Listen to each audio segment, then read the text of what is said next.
Good morning, students. Myself, Dr. Monica Dakshini, Associate Professor, Government College, Kota. Students, amino acids और peptides के समाप्त होने के बाद आज जो हम टॉपिक स्टार्ट करेंगे वो है प्रोटीन्स। तो प्रोटीन्स जो हैं, सबसे पहले हम प्रोटीन्स की जो है थोड़ी सी प्रोटीन्स के बारे में हम जानकारी प्राप्त करते हैं कि प्रोटीन्स क्या होते हैं। प्रोटीन्स, तो प्रोटीन्स जो है वो एक बहुत ही वो एक कॉम्प्लेक्स कॉम्प्लेक्स नेचुरल कंपाउंड है। और जो इसमें क्या होता है कि ये मैंने आपको पहले भी बताया था कि प्रोटीन्स के अंदर क्या होता है कि डिफरेंट डिफरेंट जो है अल्फा अमीनो एसिड्स आपस में कंबाइन होके जो है वो प्रोटीन्स का निर्माण करते हैं। तो अब क्या होता है कि जो है इसमें जो है प्रोटीन्स के जो है कुछ जनरल कैरेक्टरिस्टिक्स होती हैं।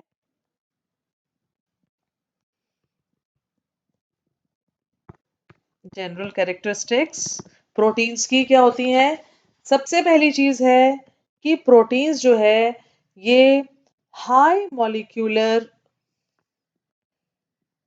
हाई मॉलिक्यूलर वेट वाले पॉलीमर्स होते हैं। ठीक है, ये हाई मॉलिक्यूलर वेट वाले पॉलीमर्स होते हैं। ये जो है कलरलेस, नॉन क्रिस्टलाइन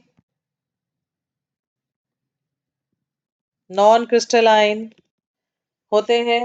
और इनके जो मेल्टिंग और बॉइलिंग पॉइंट होते हैं, मेल्टिंग बॉइलिंग पॉइंट जो होते हैं वो इनडेफिनिट होते हैं, डेफिनेट नहीं होते।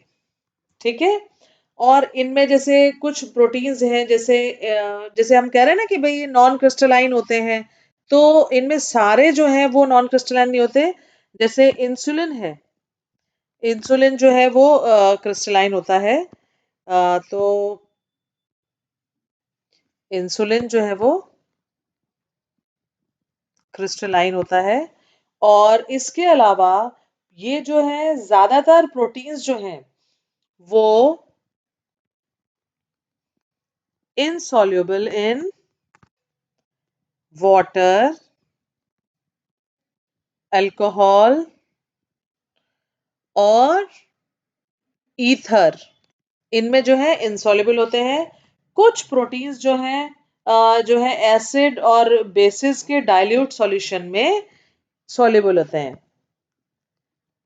सम ऑफ देम सॉल्युबल इन किसमें, एसिडिक और बेसिक सॉल्यूशन में सॉल्युबल होते हैं। ठीक है। इसके बाद जो है नेक्स्ट जो इनकी प्रॉपर्टी है वो है कि ये वाटर के साथ प्रोटीन्स जो हैं वो कोलॉइडल सॉल्यूशन बनाते हैं।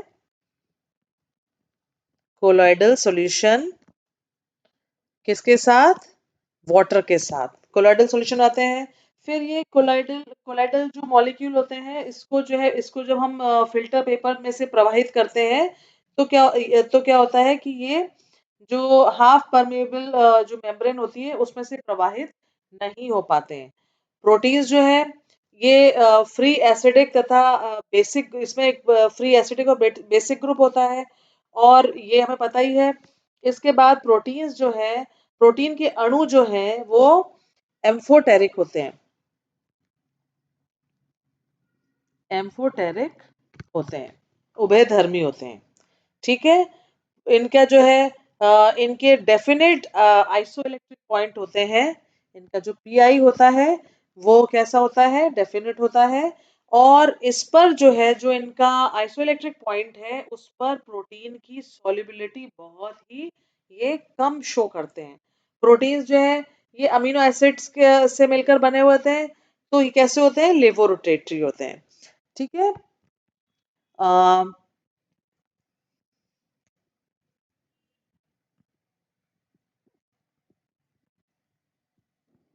लेवोरोटेटरी होते हैं।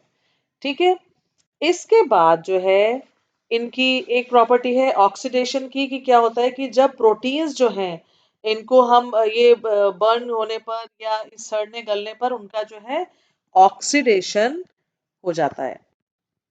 ठीक है, सड़ने गलने पर इनका ऑक्सीडेशन हो जाता है, और ऑक्सीडेशन पर क्या होता है, अमीन्स, नाइट्रोजन, कार्बन डाइऑक्साइड क्या बनता है, अमीन्स, नाइट्रोजन, कार्बन डाइऑक्साइड और वाटर आदि जो है वो प्राप्त होते हैं। और जब क्या होता है कि जैसे हम किसी के, जैसे आपको है कि डेड बॉडी के जलने पर या किसी उसमें जो सड़ने गलने पर जो स्मेल आती है, वो किसकी स्मेल होती है, वो अमीन्स की स्मेल होती है।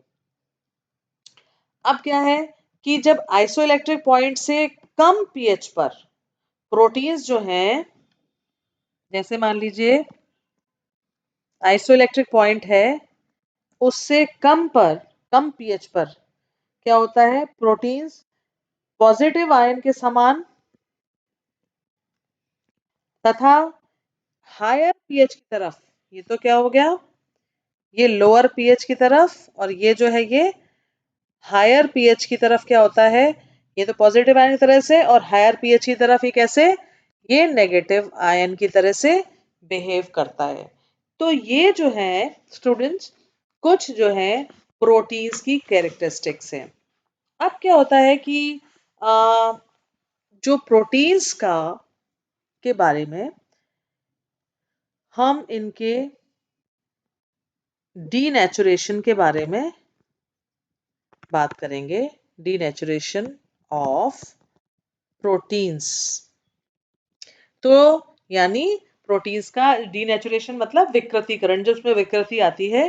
तो जैसे क्या होता है कि कोई भी किसी भी, आप इसको देखिए कि आप लिविंग ऑर्गेनिज्म को की जो सेल्स हैं उसमें, ये सेल्स और टिश्यूज जो हैं उनमें जब स्पेसिफिक कोई केमिकल और जैसे फिजिकल की स्टेट्स के अंतर्गत उसमें क्या होता है, प्रोटीन के जो कन्फर्मेशन को, प्रोटीन को सहज या प्राकृत अवस्था में, मतलब उनको नेटिव कहा जाता है। तो इस अवस्था में क्या होता है, प्रोटीन्स जो हैं वो बायोलॉजिकल रूप से क्या है, एक्टिव रहते हैं।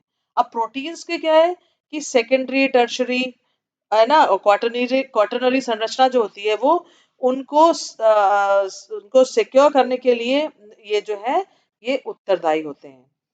ये ठीक है, जो इनको सेव करने के लिए जो वो होते हैं बॉन्ड्स, वो कैसे होते हैं, वीक होते हैं। ठीक है, अब क्या है कि जैसे एनवायरमेंटल चेंजेस आते हैं तो क्या होता है, वो जल्दी से खराब हो जाते हैं।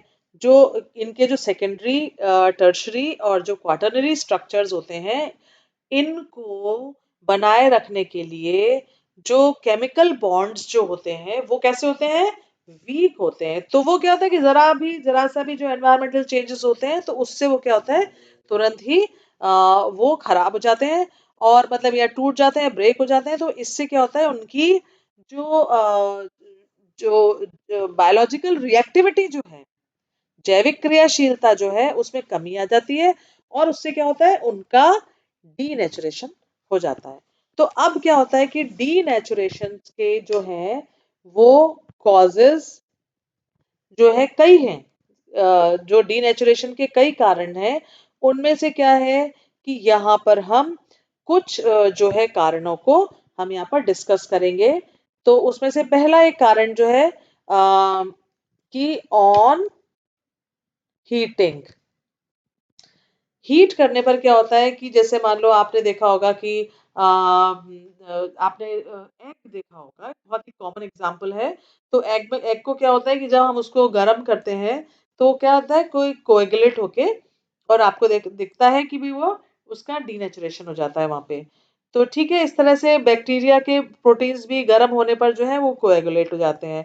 तो इसलिए जो है, जैसे हॉस्पिटल्स वगैरह में ऑपरेशन है, या जैसे इंजेक्शंस के लिए जो हम, या इंजेक्शंस हैं उनके लिए जो भी हम इंस्ट्रूमेंट्स हम यूज करते हैं, तो उनको पहले हम उनको स्टरलाइज करते हैं, जिससे कि उन पर चिपके हुए जो बैक्टीरिया है वो कोएगुलेट हो जाए, खत्म हो जाए।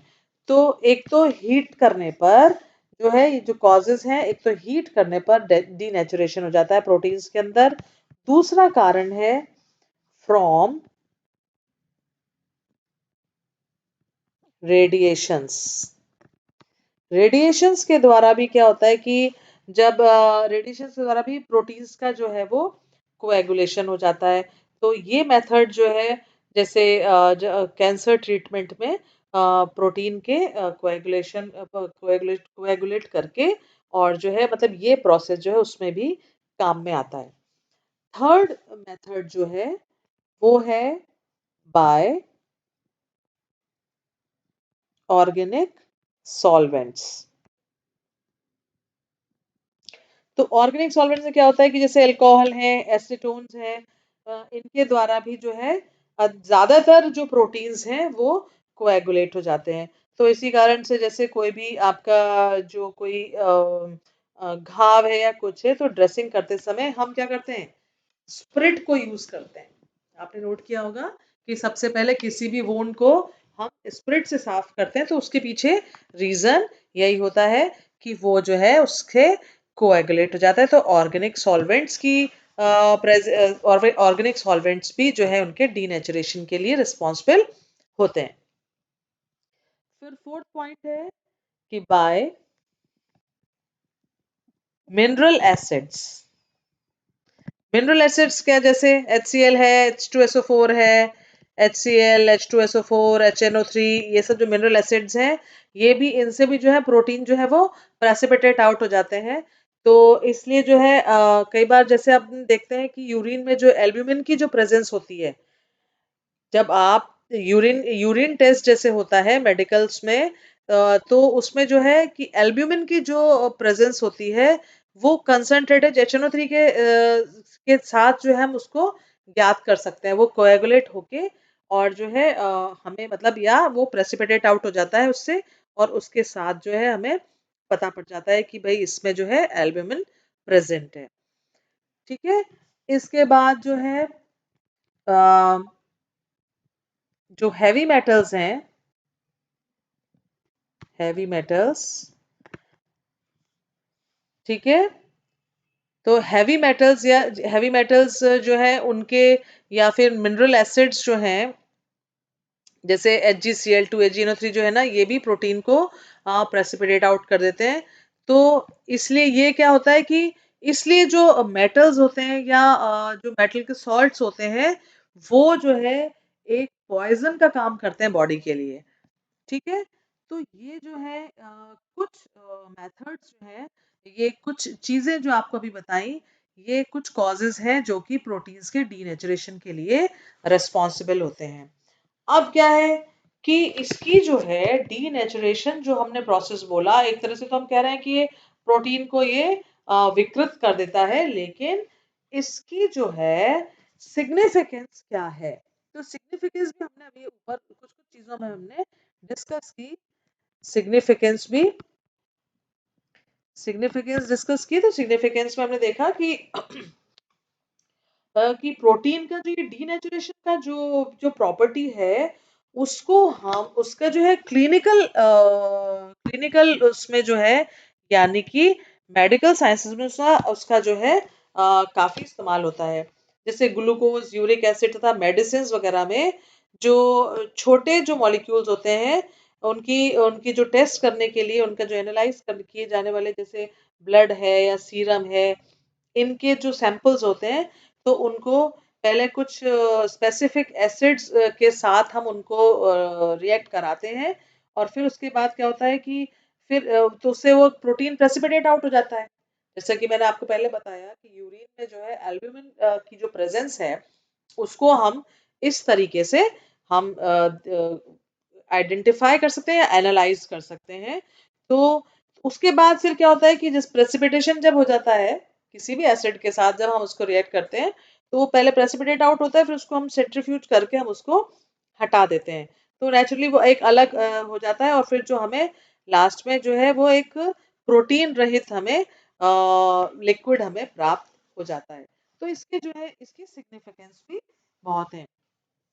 फिर जो है इसके बाद हम रीनेचुरेशन जो है इसका जो अपोजिट जो प्रोसेस है डीनेचुरेशन का, जो एक उसको हम कहते हैं रीनेचुरेशन। तो उसका फिर हम रीनेचुरेशन, जैसे कि गर्म करने पर प्रोटीन जो है डीनेचर्ड हो जाता है, लेकिन जब धीरे धीरे ठंडा करते हैं तो एनिलिंग करने पर जो है वो कई बार उसका रीनेचुरेशन भी हो जाता है। तो कौन सी दो टर्म्स आई? एक तो आई डीनेचुरेशन और दूसरी आई रीनेचुरेशन। तो डीनेचुरेशन तो जैसे हीट करने पर डीनेचर हो गया, लेकिन जब हमने इसको इसकी कूलिंग किया तो क्या होता है कि ये वापस से जो है ये इसकी रीनेचुरिंग हो जाती है। ठीक है, अब इसी आधार पर जो है हम इनको क्लासिफाई कर सकते हैं। तो आज तो आपने अभी ये इसके बारे में देखा कि इनकी तो जनरल कैरेक्टरिस्टिक्स के बारे में, और ये इनके डीनेचुरेशन ऑफ प्रोटीन्स के बारे में आपने देखा। और प्रोटीन्स को जो है हम इनका क्लासिफिकेशन जो है अ,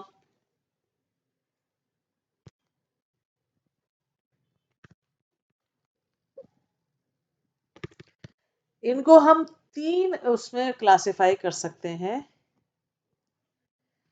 एक तो होते हैं सिंपल प्रोटीन्स, दूसरे होते हैं कॉन्जुगेटेड प्रोटीन्स, और तीसरे होते हैं डिराइव्ड प्रोटीन्स। तो आज जो है हम इसमें सिंपल प्रोटीन्स जो है उनके बारे में बात करते हैं। तो सिंपल प्रोटीन्स क्या होते हैं, पहले तो आज हम इनकी सिंपल प्रोटीन्स क्या होता है कि केवल ये जो है सिर्फ अल्फा अमीनो एसिड से मिलकर बने होते हैं। जो सिंपल प्रोटीन्स होते हैं वो अल्फा अमीनो एसिड से मिलकर बने होते हैं, और ये जो है हाइड्रोलिसिस करने पर ये सिर्फ क्या देते हैं, ये अल्फा अमीनो एसिड्स देते हैं। इनमें से कुछ जो है कार्बोहाइड्रेट और फॉस्फेट के रेडिकल्स भी होते हैं। अब इनको जो है इनको हम जो है फर्दर जो है इनका क्लासिफिकेशन जो है वो हम नेक्स्ट लेक्चर में देखेंगे। अभी आज हम जो है इनकी सिंपल डेफिनेशन डिस्कस करते हैं कि कॉन्जुगेटेड प्रोटीन्स क्या होते हैं। ये तो सिंपल प्रोटीन है, ये सिंपल प्रोटीन है। कॉन्जुगेटेड जो है वो क्या होते हैं, कॉम्प्लेक्स प्रोटीन्स होते हैं।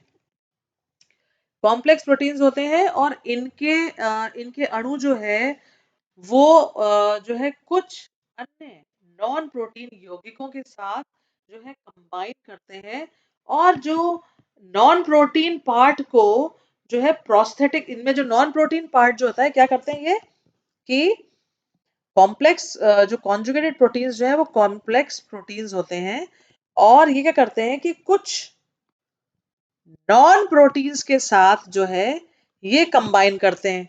अब इनके साथ जब कंबाइन करते हैं तो इनका जो नॉन प्रोटीन वाला पार्ट होता है उसे हम प्रोस्थेटिक पार्ट कहते हैं, प्रोस्थेटिक ग्रुप कहते हैं उसको हम।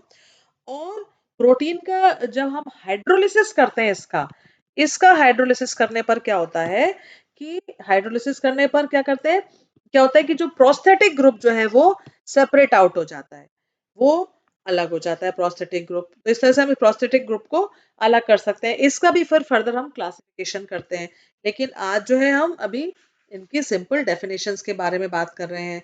और थर्ड जो होता है डिराइव्ड प्रोटीन्स जो है वो जो है फ्री फॉर्म में नहीं पाए जाते हैं। मतलब ये जो है अपनी ये फ्री स्टेट में जो है ये नहीं प्राप्त पाए जाते हैं।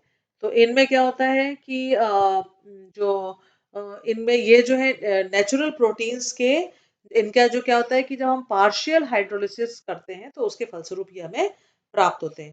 और इसमें जो है ना डिफरेंट डिफरेंट जो है स्टेजेस हमें प्राप्त होती है, तो ये फ्री स्टेट में प्राप्त नहीं होते हैं।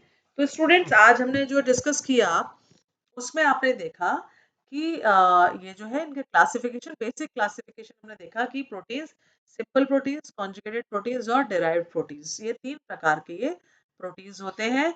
इनकी प्रोटीन्स के हमने डीनेचुरेशन के बारे में पढ़ा, प्रोटीन्स के जनरल कैरेक्टरिस्टिक के बारे में पढ़ा, डीनेचुरेशन का जो है उसकी सिग्निफिकेंस भी के बारे में भी हमने आज बात की।